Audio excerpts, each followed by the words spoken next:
Tom, Billy Harmon. Men who raced this track in the 50s, 60s, 70s, 80s, and into the 90s.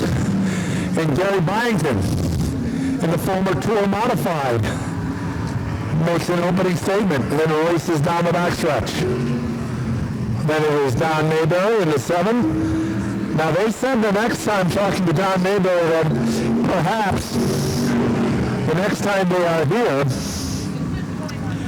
they will bring out the number 711. Now that car did not campaign much, if at all, here, but that is a legendary car at both Riverside Park and Stafford. That would be the 711 of Bob Polverari. Polverari, who won a Spring Sizzler by inches over the great Richie Evans, and a multi-time champion at Riverside, and in fact won the last race ever in Riverside Park history back in 1999. So that would be a treat. The next time the American Vintage Modifieds are here, it's Wade Gagner, who runs the Wild Thing Kart program on Monday nights at the Stafford Speedway. He is able to get that car ready to go. So you will see that along with the Mayberry material handling number 7. And we'll see what Ben Levangie has in his hat. Because Levangie is a frequent visitor to Victory Lane in the American Vintage Modifieds, and we've only run through 5 laps. A long way to go before we fling the checker and close out our day in the history books with the American Vintage Modifieds. Some of the other names that are in the history books here at the Speedball. The Speedball Triplet. Mentioned Don Collins with Bill Slater. Some important combinations that have gone on to history in New England auto racing. And I'd be remiss if we did not bring up over the past week and change. We lost one of the legends of New England short track racing.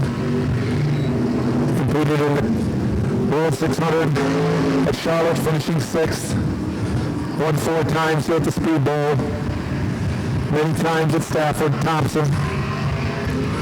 And that is Bugsy Stevens, who passed away at the age of 90 last Monday.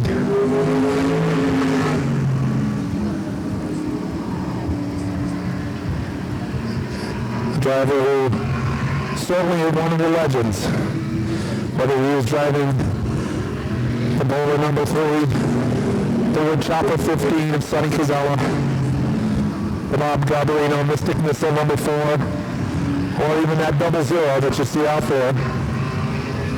That was owned by Joe Brady. He campaigned that car quite a few times.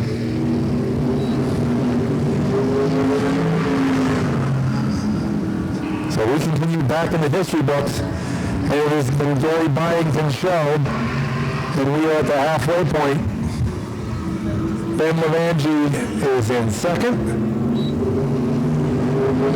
and Don Mayberry 3rd in the 7.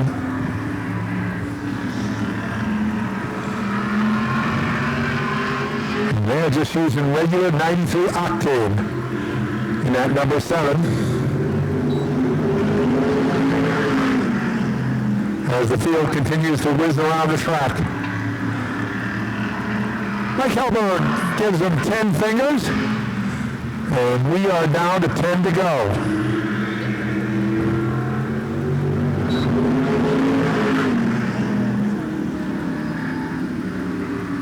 Will Levangie overtake Byington in the final 10 laps? They come across the stripe. Inching closer was Levangie. Byington leaves in the lane. If he's going to take it, that lane is down low. Now you heard Sam Misek, and it's something we've seen here on Saturday nights. The drivers before the high line at the Speed Bowl, but Levangie wants to keep that winning streak. He won here last August. Can he pull it off again, taking the win away from Byington? As Byington has a hiccup, and we have a new leader with 7 laps left. Ben Levangie. So Byington sits in the second spot. And now we'll see if Jakes can make a move on Mayberry, as they will be down to 5. Here comes Byington again. And Byington gets out of shape.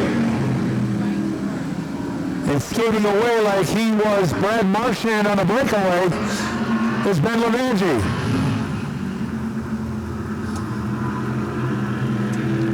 Levangie stays up high. Comes across the line. And is your leader. We'll see if Byington can try again. But every time he gets down low, it seems like he gets a little out of shape. And we're down to 3 to go. Don't say that, Katie. Byington and Levangie duking it out like it was the old days. And Byington hangs on, splashes through the muck, and it costs him a podium run. Comes back out the other side, and out comes the yellow. That's affirmative. Green, white checker. 3 cars on the racetrack. 2 laps to go. Don Mayberry, ready for a green, white checker. Don Mayberry slips up high. Does that allow Jakes an opportunity to scoot in with the coupe? Levangie pulls away down the backstretch. And they come to the white flag lap.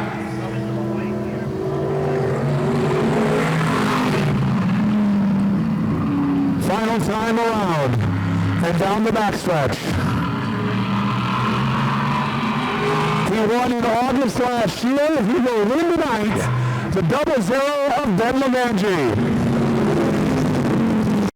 And Ben, I was going to say, it doesn't seem right to have a vintage event and I don't get to talk to you afterwards. Well, you know, we've run real good here. We've run real good everywhere we run with this car, and you know, just real happy to be here. Thanks for Waterford for having us. You know, we got 6 races here this year. We're really happy to be here. We got a few more cars come, you know, getting put together and coming the next few races here, hopefully. So, except just can't thank everybody enough for having a good race with Gary there. And I don't know if he had a flat or something and got spun, and you know. It was shaping up to be a real good battle. Now, I was telling the fans this was a former Joe Brady car, am I correct? Yep, yeah, it was a Brady car for nearly 20 years. You know, Joe, he didn't get rid of anything that could still win.